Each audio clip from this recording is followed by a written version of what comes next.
Annyeong! Guess what? After Christmas ko na-receive yung mga regalo ko. At ito nga yung mga wishlist ko. Lately kasi napapahilig talaga ako sa mga sneakers. Itong blue talaga ang nasa wishlist ko kasi favorite kong color ang blue. Tapos matagal ko na rin ito nakita sa store, hindi ko lang nabili. Kaya super happy talaga ako. Kaya ngayon, nagplan na ako na tanggalin na yung mga heels kasi nga magpa-farewell na ako. Pero nung nakita ko to, parang hindi ko pala talaga kayang mag-let go. Kasi naman, tingnan nyo, ang gaganda talaga nila. Tsaka halos bago pa yung mga yan. Hindi ako mahilig sa branded na damit kasi gusto ko araw-araw iba-iba.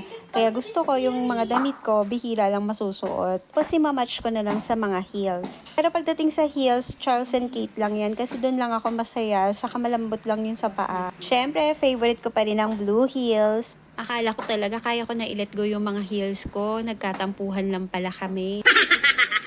Kaya ngayon gulong-gulo ako, hindi ko alam kung anong gagamitin ko bukas. Sneakers ba o heels? Huwag na lang kaya ako pumasok.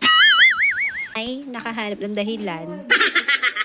Anyways, walang ile-let go for today's vlog. Lahat sila kasama ko hanggang 2025.